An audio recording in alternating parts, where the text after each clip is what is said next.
Hello, everyone, and welcome to Full Time, where we take you around the world of soccer, locally, regionally, nationally, and internationally. The Full Time podcast is presented and powered by 91 Network. You are listening to Season 6, Episode 8 of Full Time. I'm your host, Daniel Scarpino, and with me is our co host, Gitano Gallo. Before we begin today's show, we'd like to take a moment to thank our sponsors. The Full Time podcast is sponsored by Little Caesars Pizza. With their 2 locations in Sault Ste. Marie, Ontario, you can download and access the Pizza Portal app so you can enjoy a delicious hot and ready pizza from Little Caesars today. The Full Time podcast is also sponsored by Sioux Sports. To check out Sioux Sports and all of their articles, announcements, and streaming platforms, including True Host Media and True North Radio, visit SiouxSports.com as well as Sioux Sports TV on YouTube, Facebook, TikTok, and Instagram. We remind our listeners that recordings of Full Time occur weekly or bi-weekly, and uploads to all of our platforms for public viewing and listening occur weekly or bi-weekly as well.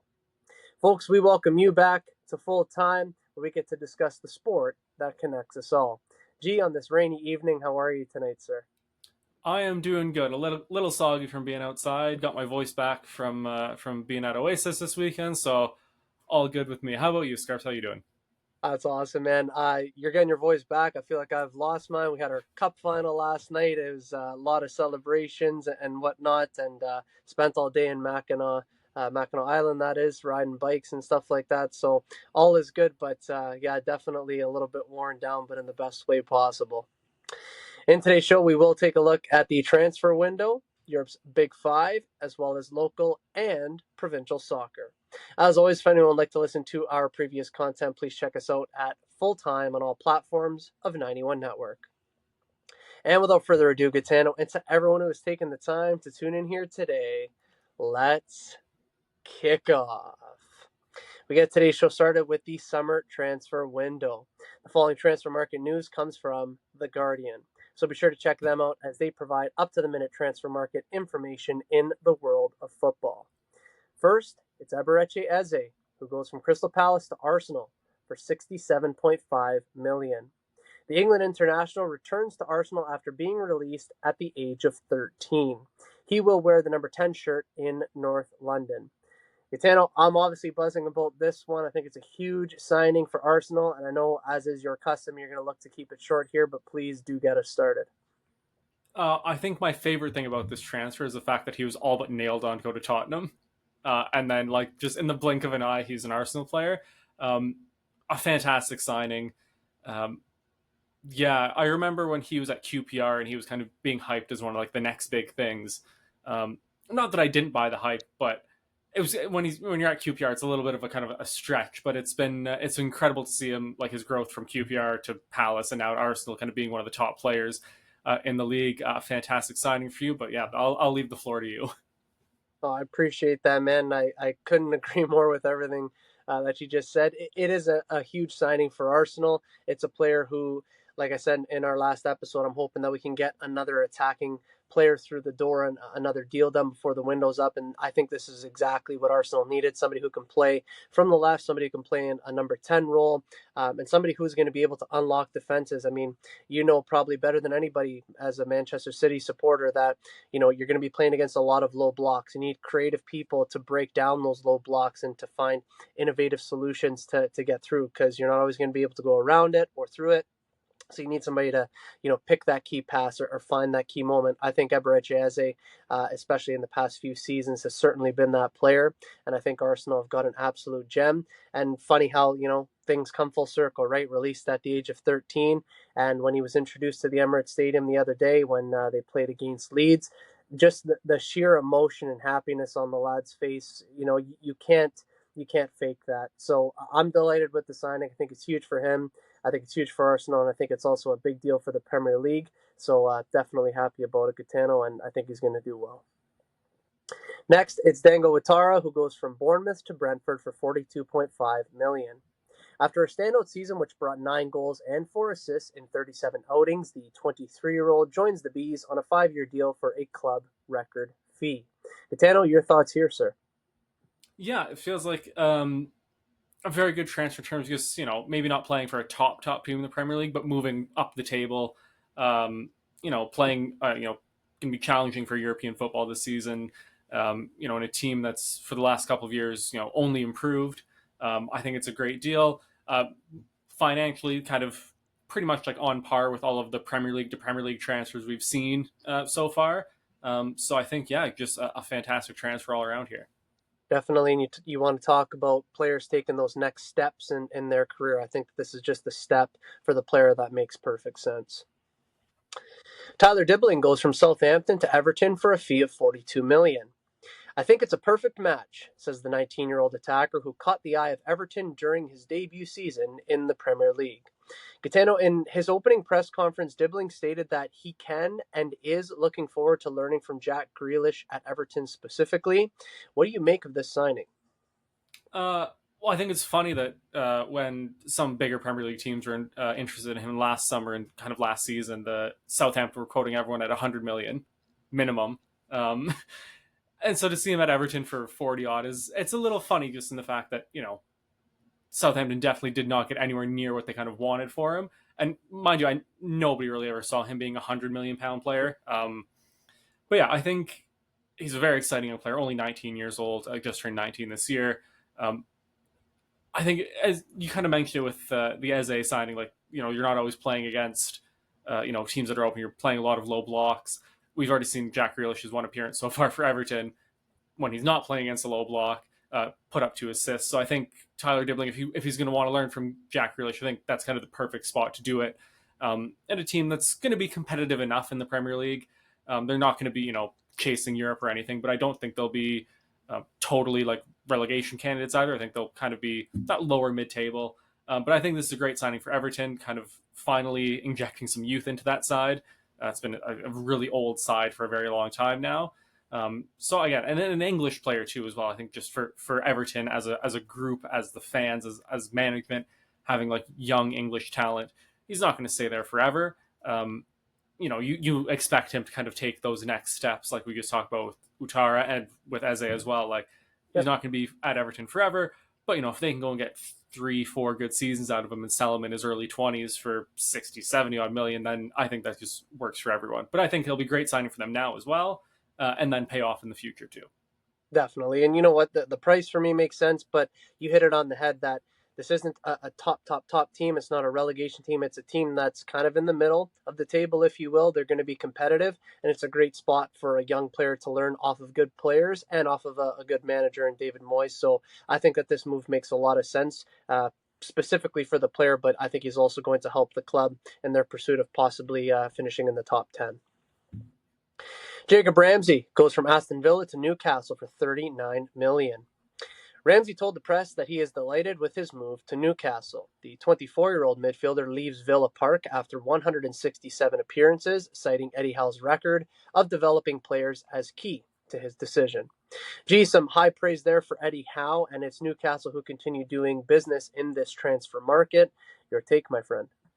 Yeah, I think from a Newcastle perspective, adding depth at a position that they've kind of been lacking on that left wing specifically. He can play across the front line, but mostly he's a left winger.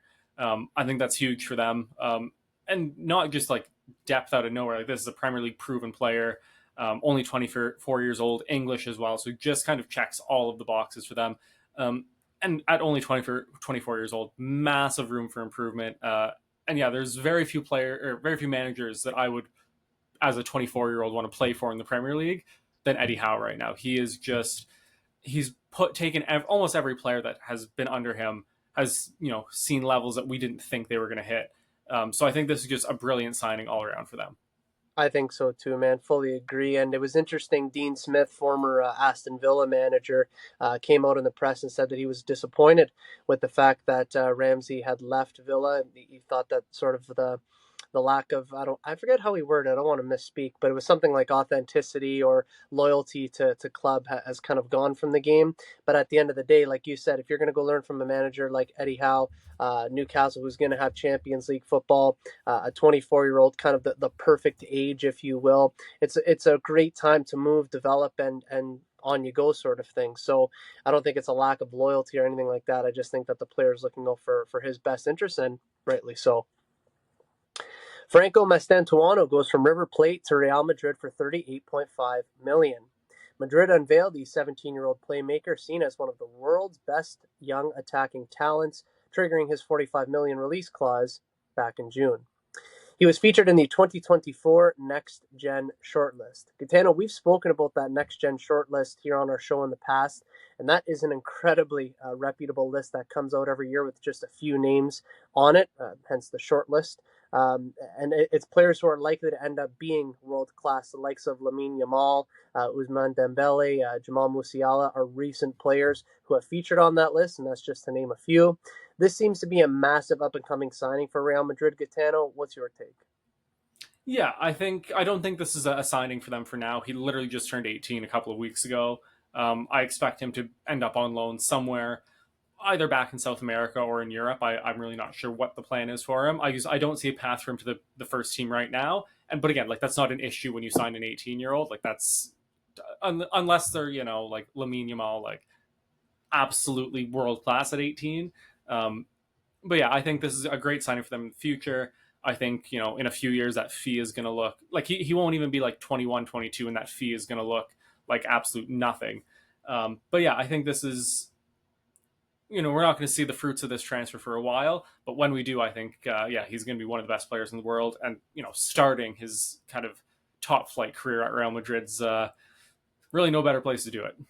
No kidding. This is a signing where everybody has to take notice. And then, like you said, when it comes to fruition here in a few years' time, everyone's going to be sat back in their chairs watching probably a world class player in the making. Amari Hutchinson goes from Ipswich Town to Nottingham Forest for 37.5 million. Ipswich make a handsome profit on the under-21 European champion after he scored 3 and assisted 2 in the Premier League last season. G, your analysis on this one? Yeah, not my favorite transfer, I don't think, but still at 21 years old, plenty of room for him to grow. I just do think with kind of Nottingham Forest, with their ambitions, that they would maybe sign something just a little more proven. But I do, like, at 21 years old, he doesn't even turn 22 until October. Plenty of room for him to kind of grow and develop into that player. I just a little surprised, like I said, that the ambition of, or maybe the level of player for right now, not what Nottingham Forest is going for. But I do think, like, in a couple years he'll be a good player for them. I think so too, and not to spoil it, but we're going to talk about another player here shortly who signed for Nottingham Forest. But the news and reports that are out there right now is that they're going to be doing some more business in the week to come before the deadline is up. So I think that some cash certainly will be splashed. Malik Thiaw goes from Milan to Newcastle for 34.6 million. Eddie Howe lands the 24-year-old center back who will add Champions League experience to the squad for the upcoming campaign. Gitano, do you like the signing for Newcastle? I love this signing. Champions League experience, only 24 years old, just turned 24 a couple weeks ago. And youth, something that Newcastle kind of desperately needs in their back line, specifically at center back. Dan Burn, he'll be aging out shortly. If it's not at the end of the season, it'll be next. So yeah, bringing in someone who's a big physical center back that's going to play in, because the Premier League is the biggest and most physical league. Yep. Having that European experience, having top flight experience at AC Milan, and at Schalke as well. Yeah, I just think this is a brilliant signing, kind of a very under the radar signing. In terms, I didn't realize that he was kind of even available for a transfer. I heard his name from Milan last season. Really didn't think he would be going anywhere considering his age and kind of how he plays in his profile. So I think this is a real steal for Newcastle. I think so too. And again, it's just a deal for Newcastle, in my opinion, that makes perfect sense for what they got going on this season. And just sort of on the Milan front, I may have been missing something with tracking the signings and things like that. It seems like they've had a lot of outgoings, not so many incomings, because we really haven't talked about Milan too much. But it is definitely a big signing for Newcastle, no doubt. Bafode Diakite goes from Lille to Bournemouth for 34.5 million. The Cherries reinvest part of their Ilya Zabarnyi sale into signing a permanent replacement. The 24-year-old center back brings former France youth international experience to the Bournemouth team. G, the floor is yours. Yeah, almost copy and paste from what we just talked about with that Newcastle transfer. Lacking the European experience, but 112 appearances for Lille in Liga is nothing to be looked over. That is a lot of game time in a very competitive league. Again, 24 years old, France Youth International, like just it's like perfect planning for like you want to bring in a young center back because the best case scenario is if he stays forever and is a fantastic player for them, great. But at 24 years old, there's still plenty of time for for him to find another level and you sell him for profit. I think this is just a great deal from Bournemouth. It really is, and it's something that, in my opinion, they desperately needed because when you talk about them last season, Bournemouth, that is, 3 out of their 4 starting fullbacks, center backs, etc., their back line were sold. So again, you have to reinvest, and they did just that there, and I think that they got a good player for their setup. James McAtee goes from Manchester City to Nottingham Forest for 30 million. I feel ready for the new challenge, says the 22-year-old who captained the England U21s to their European Championship triumph back in June. Gitano, Forest have a good one on their hands here, don't they? Absolutely. And so just from the City end quickly, like also we have a buyback clause and a sell-on clause. So right now there's just not space in that central attacking role for him. It's gonna be Phil Foden, it's gonna be Ryan Cherky. It's even Omar Marmoush can play in there. Like there's just not room for him right now. But again, 22 years old, doesn't turn 23 until the end of October. Plenty of time for him to become that player. So City have kind of one hand kind of still a little bit in control of him there. But we've seen him do it in the Premier League. He did it for Sheffield. He's done it at City. Does it for the England youth. He's one of their best players, captains. I'm like, just a brilliant, brilliant player. The big thing he's going to get here at Forest is just tons and tons of playing time, which, again, he's never going to get at City. I think this is just for whatever fee they pay for him. It was going to be money well spent regardless. Gutted to see him go because you always want to see kind of academy kids go all the way through to the first team. But even when you look at Arsenal and other major teams, like a successful academy doesn't mean a full 11, That's right. of players play. How many City players, how many Chelsea players, how many Arsenal youth players have gone and had like great careers, not just in England, but the rest of Europe. Like it's still a successful story for the academy. A little bummed that he's not doing the City shirt, but he'll be fantastic for Forest. Yeah, and you know what, Catano, to your point, there's always a couple handfuls of players during the summer transfer market where you think, oh boy, the sky's the limit for that player, isn't it? And in my opinion, for McAtee, I think it is certainly one of those cases where the sky is the limit, a top player, and still so young. So excited to see what he's going to do moving forward in his career. Giovanni Leone goes from Parma to Liverpool for 26 million. The Italy under-19 centre back says that he is so honored to join the Reds. He signs on a 6-year contract and is expected to go straight into the first-team squad. Gitano, as per reports, Liverpool see Leone as a potential Virgil van Dijk successor. What does this move do for Liverpool? I'm a little confused by just like they sell Kwanzaa and then bring in Leone. Just like very similar players, very similar levels at the moment. Again, we're just not kind of sure about that. But I do think it's a great signing for them. He's a fantastic young player. Italian center backs are always just built different. Come out of the womb prepared to defend the goal for life, So I just think that this is a great signing for them. Virgil van Dijk levels is we'll relax on the 18-year-old. We don't want to put that kind of pressure on him yet. But again, like if you're going to learn to play center back and at a professional level, at a high level, like learning but from Virgil van Dijk's pretty much the best you're going to get right now. So kind of a couple of the other transfers we talked about earlier, probably not going to be a big impact this season, maybe not even next. But at 18 years old, like you don't expect that from a center back. But in a couple of years, I assume when Konate goes out, because he'll be gone either this season or next, and he starts getting those first team minutes, I think he's going to be a great center back for them. I think so too, man. I think that this is definitely a move for the future, whether you want to call it short-term, long-term, or a bit of both. But he's got all the qualities, like you said, to be a fantastic center back. He has the know-how. He has, even though he's young, some experience anyhow. And at like 6'4", 6'5", the guy's a unit, so he's not going to lose too many aerial duels. So I think it definitely is a good signing for Liverpool. And to your point, not too many center backs in the world better to learn from than Virgil van Dijk. Arnaud Kalimuendo goes from Rennes to Nottingham Forest for 26 million. The former PSG youngster scored 17 goals in Ligue 1 last season and will provide competition for Chris Wood at the City ground. Again, it's another one for Forest. They continue their summer spending spree trying to bolster their squad. What can you say here?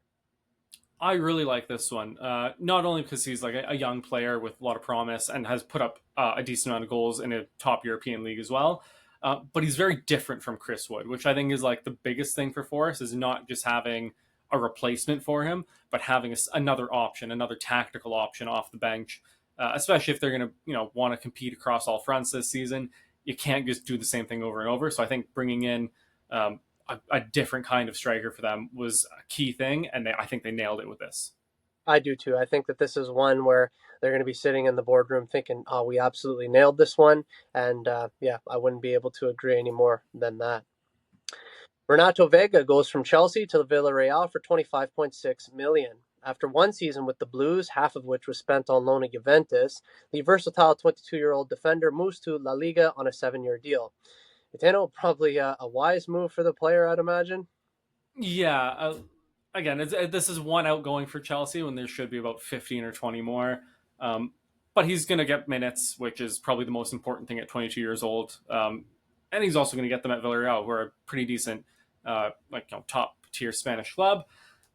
I think just getting out of Chelsea and not ending up, on loan somewhere random or on a bench or not even in the squad is the most important thing for him right now. And again, doing it at Villarreal is going to be fantastic. Yeah, definitely it'll be a competitive place for him to play. But again, getting out of a Chelsea squad that is, has an overabundance of players. I was talking to a buddy of mine who is a Chelsea fan the other day, and he's like, I just don't get why we have so many players that we actually have because, they don't get the minutes that they want and things like this. So, we were talking about Garnacho possibly being linked to Chelsea, and he was like, why? Why? We don't need him. We don't, it's just not something that is needed with the amount of players that we have. So, anyhow, I think it definitely is a good outgoing for Chelsea, and it's the best move for sure for the player. And finally, Amin Adli goes from Bayer Leverkusen to Bournemouth for 25.1 million. The 5-year contract has been sealed for the left-sided winger, who can also play in the number 10 role. Adli racked up 22 goal involvements in Leverkusen's double-winning season.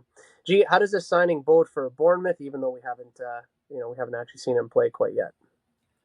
I think this is a good little signing. It's not, I think, a game changer for them, a world breaking signing, but I think just a quality player in their squad. Paid, what was the fee you said? Sorry? It was a 25.1 Yeah. million 5-year contract. Yeah, 25 million in this kind of transfer market right now is not too much. Even if he's just kind of an average squad player for them, I think this is a great little signing. Quality player, still has plenty of time to improve, but even if he just kind of stays at this current level, like a fine player for their squad. Definitely. And by the way, with the amount of outgoings, not just in defense, but in general that Bournemouth have had during the summer, they've accumulated a lot of money, if you will. So they're able to put some back in. So for 25.1 million, definitely doesn't break the bank. And it's a good signing for sure. And Gitano, we did not cover each and every transfer that has occurred so far during this summer transfer window. Are there any that we missed that caught your eye as of recent? I don't think so. That's covered most of them. I think we're kind of in that weird spot where it's not quite panic before the deadline. Yeah. So I think in the next week we'll kind of see the craziness. But I think that list was pretty comprehensive so far. Yeah, I think so. It was pretty deep, pretty comprehensive. But coming into next week, when we talk about uh, the transfer window one final time, that's when we're going to have more discussions about that. And as the summer transfer window progresses into its final week, you can get all of your major updates throughout the summer right here on Full Time. And in our next episode of Full Time, we will have the closing show for the transfer market. We now shift gears to Europe's Big Five, where the 2025-26 season is underway in its first 2 weeks. And we will start by taking a look at the English Premier League. Only 3 teams have claimed 6 points from 6 in the opening games of the season. Are we on for an incredibly competitive season from what we see here? Yeah, I mean it's super early, but yeah, I think so. Kind of everything we've seen so far has led to that. Um, do I expect it to be Arsenal, Tottenham, and Liverpool? Probably 2 of the 3. I think there's someone doesn't fit in there. Right. But yeah, I think it's from the looks of it. I think it'll be a pretty competitive start to the season, and hopefully that'll mean a pretty competitive end to the season as well. Yeah, the signs certainly point that way. It's incredibly early, about as early as you can get. But if the league has started this way, hopefully it can continue this way because every game certainly so far has been a toss-up. In Italy Serie A, although things have just begun, there have already been some impressive performances. Gitano, anybody who has been a standout to you so far? Um, I mean, I think there's been a lot of standouts. You'll obviously stay near the top of the table because, of course, they will.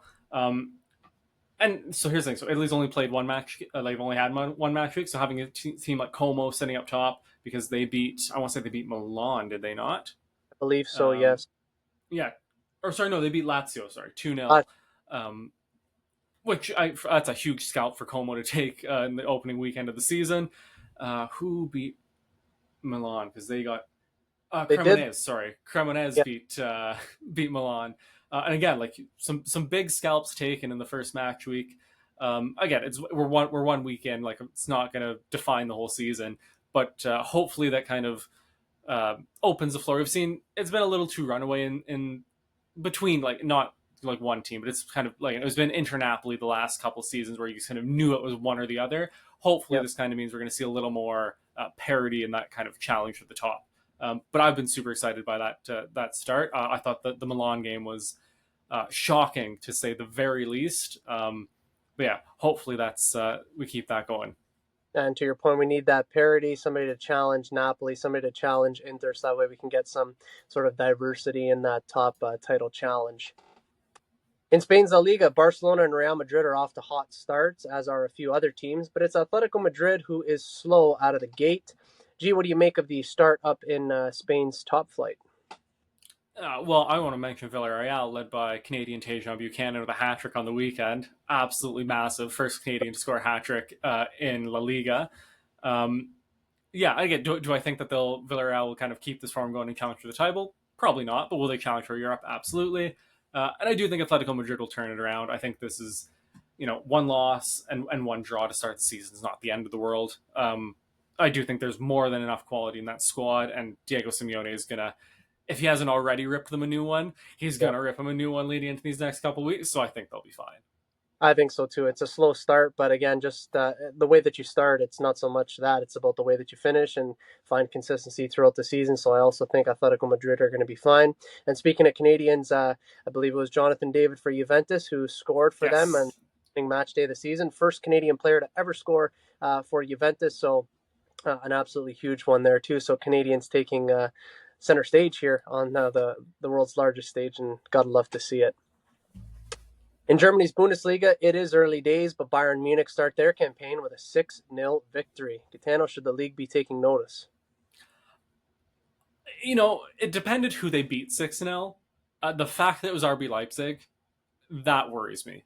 Yeah, Because Leipzig, they're one of the maybe not title challengers, but European teams in the Bundesliga, and they should anyways be kind of a step above everyone else in the Bundesliga. So to see them just manhandled like that in the opening match week is a little alarming. Hopefully, look, we both said it. Bayern are going to win the Bundesliga. Hopefully, it's not 6-0 drubbings every week and they walk it like PSG do. Um, but yeah, what a statement to start the season. I would say so. And the answer to that question, in my opinion, anyhow, should the league be taking notice? Absolutely. But I also think that teams that will be playing them in Europe should also be taking notice. I think that they are on for a very good season. And out in France's League 1, Lyon, Toulouse, PSG, Strasbourg, and Lille are all unbeaten to kickstart the season. Gitano, despite the point totals, a lot of close games here to start the season in Ligue 1, no blowouts or anything of the sort. Do you think that that trend can continue there in France's top flight? I would like it to. I don't think it will. I just think PSG's got so much more quality than any other team in the league. Um, Again, like, do I want them to beat everyone 5-6-0? No. Do I think they're going to beat everyone 5-6-0? No. But do I think they'll pick up more than their fair share of those? Um, Again, I just hope it stays as competitive as it is right now for as long into the season as we can. But again, like we talked about last time we recorded, PSG's they're going to win this league, barring a miracle. But just hopefully, kind of they can hold off. Sorry, kind of as long as we kind of can to see a little. Just want to see a little more competitiveness in this league. Agreed. And this season, I think it's slightly different in the sense that, of course, PSG, we both agree, will dominate, will win, etc. but I don't think that they're going to get off to that early start that maybe they would have in previous seasons, only because they came off the Club World Cup, just like Chelsea did and many other teams too. So they haven't had that adequate rest yet. So I think that they're going to take some time to find their footing, maybe a month or two, and then we're going to see them start to take off. So they've undefeated to start the season, not much better that you can get than that. But I think that they won't really start, maybe getting into things until that Christmas period. But would love to see things more competitive than we have, no doubt. And now it is time for a local and provincial soccer update. We begin with local soccer here in the city of Sault Ste. Marie. Summer soccer is officially done for youth, men's, and women's divisions locally. Youth games will finish this week with the final games wrapping up as of Thursday, August 28th. Men's and women's soccer will also, and have also, I should say, wrapped up their playoffs. Men's finished last night, and then women's will finish tomorrow night, thus bringing another summer of soccer to an end. At the beginning of June, everyone was buzzing with excitement for the upcoming summer season, including the two of us. And just like that, man, it is all done for another year. What can you say for the summer of soccer that we had, sir? It feels like the seasons keep getting faster and faster and faster because I cannot believe the season's already over. Um, Not the end result that we wanted, losing playoffs. Single elimination playoffs suck, by the way. That was not overly happy with that. But yeah, another fantastic season. A little bummed I never got to play in like pouring rain. That's like kind of the staple of outdoor soccer for me. We didn't have any games in the rain at all this season, which is a bit of a bummer. But yeah, just another fantastic season. We had the second best defensive record behind you guys, actually, across both divisions. And if you had played that extra game, you probably would have conceded, what, 5, 6 goals, Scarps? Yeah, around there? But no, it was a great season with the boys. And yeah, just fantastic. And I will take this time to publicly congratulate you on, was it a quadruple this season? Quadruple this season, yes. Yeah. Um, Thank you, man. I appreciate it. And you know what? I'm like you in the sense that, you know, I felt like we were just here talking about the startup. I remember, kind of going into the last month of the school year and thinking, things are getting started, really excited, et cetera, et cetera. And now it's all said and done. But yeah, man, a successful season, no doubt. Happy to be able to go undefeated, quadruple. Not something that I think we maybe have done it once before, possibly. I'm not even entirely sure, but yeah, incredible to do it and end the season on a high last night. And body's going to be recovering for the next week still. A wonderful cup final, a wonderful summer of soccer, and pretty soon we'll be getting ready to move things to indoor. But yeah, man, I'm like you, a really good summer indeed. But we didn't get the rain that we typically do. We'll say that. Moving things over, Gitano, we are going to continue to talk about outdoor soccer, but it's outdoor soccer that is just beginning. However, it is OUA provincial soccer that is getting ready to kick off its season this weekend. And for us here locally in the city of Sault Ste. Marie, that means Algoma University is getting ready to take to the turf for another season in the highest amateur level of soccer in the country. I'm actually ironically proudly representing my Algoma sweater today. Gitano, it's exciting times here, not just for Algoma's men's and women's soccer teams, which are bound for some big things this season, but it's an exciting time for our entire soccer community. yeah, absolutely. Like you said, this is the highest level soccer that we're basically going to see in the city. So anytime, it's. I remember it wasn't last year, it was the season before. I forget what university it was that we went and watched play Algoma U. And you were saying that one of them had international caps and Yep. was in a professional academy, and like when you see that quality of player playing, getting the chance to see them play in the Sioux is very, very rare. So yeah, it's a super exciting time anytime that level of player is going to be in the Sioux. Hopefully, good seasons from both the men's and women's team. I know the men's team have had, from what I've heard, anyways, a fantastic kind of, we'll call it a transfer window. Yeah. Brought in some really quality players, adding to a really quality squad already. So really, really big things for them. And on the women's side, seeing kind of the rebuild and the restructuring and hopefully kind of taking those next steps towards success there. I'm so excited for it. You and me both, man. I think you just totally nailed it on the head. The women are in the midst of a rebuild, got some recruits coming in and some returning players, a lot of local players, but it's going to be a team that's looking to improve and to see themselves take the next step in their progression towards being a competitive side. And in the case of excuse me, of the men, an unbelievable recruitment drive this past off season, and adding to an already amazing squad, like you said. So this will be a team, no doubt, that'll be challenging for the playoffs, and it'll be an exciting team to watch. And every game, there's no more in the Algoma men's circuit, anyways. There's no more target games like when I played. When you have 6 games out of your 16, where you're like, okay, we got to target these 6 games, and the other ones we just kind of have to hope for the best. Every game now that Algoma plays is a target game, is a game where they'll believe, and rightly so, that they can get points from. So definitely looking forward to watching both the women's and the men's play. It's going to be a great season, no doubt. And all the action does kick off this upcoming weekend, and that starts on Saturday, August 30th, when the Algoma University Thunderbirds open their season against the Brock Badgers at home. The women will kick off at 1 p.m. before the men kick off at 3:15 p.m. The second game of the doubleheader will go on Sunday afternoon, August 31st at 1 and 3:15 p.m. once again. Both games on both days will be played at Superior Heights Field. For the entire Algoma University soccer schedule, visit www.algomathunderbirds.ca.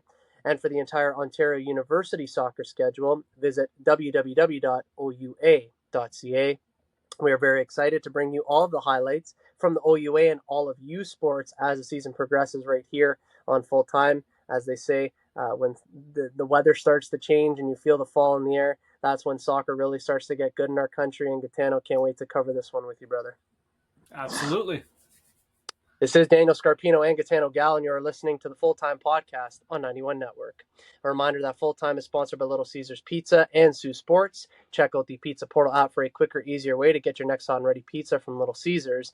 And be sure to check out Sioux Sports at siouxsports.com and Sioux Sports TV on YouTube, Facebook, TikTok, and Instagram. Ladies and gentlemen, that is Full Time. As we bring today's show to a close, we want to extend our greatest thanks to all of you, our wonderful listeners, for tuning in. Gee, great job tonight, sir. Excellent job to you as well. Thank you very much. I just want a special shout out to Grimsby for knocking United out of the Carabao Cup this afternoon. Unreal. It was what, 13 rounds of penalties? Well, it ended up 12-11, so, and I 12, forget how many. yeah. 12-11. Unbelievable, Gitano. I can't wait to see the reaction, because we're gonna hang up this call. I'm sure we'll text, chat, and all the rest of it. But I'm gonna go make some dinner. I'm gonna look at all the reactions online, and I know tonight I'm gonna sleep like a baby. I cannot wait to see the Goldbridge clips. Like, I'm so excited. But also, like, not only did they lose, but like, they went down 2-0 inside a half hour and had to claw back against League 2 Grimsby. Yeah, and you know what? Fantastic. You said it probably, I want to say a month ago, maybe a little bit longer. I don't know. You were saying that Harry Maguire unfairly was getting criticized. Who was the guy who went and tied you your game? Harry Maguire. Yep. Like, I mean, like, he always pops up in the right moments. He's been a staple, never complains, all these sorts of things. So United have so many things to figure out. Before we started recording, I saw Ruben Amorim in the press, and he said the best team won. So I just know that dressing room and that boardroom and everything else is going to be a mess for the next God knows how long. Hopefully forever. We can only hope. A reminder to our listeners that the next episode of Full Time will be recorded the week of September 1st, 2025. In that show, we will take one final look at the summer transfer market, and we will tie up everything as deadline day approaches on September 1st. As always, we'll keep everyone in the loop with all of the happenings in the world of football. For weekly content, make sure to hit like, follow, and subscribe to all platforms of 91 Network on YouTube, Spotify, Apple Music, Facebook, Instagram, X, TikTok, Podbean, and Spaces at SueToday.com. For Gitano Gallo, my name is Daniel Scarpino, and thank you for tuning into Full Time. We look forward to seeing you at kickoff next time back here on the Full Time Podcast and 91 Network. Best always.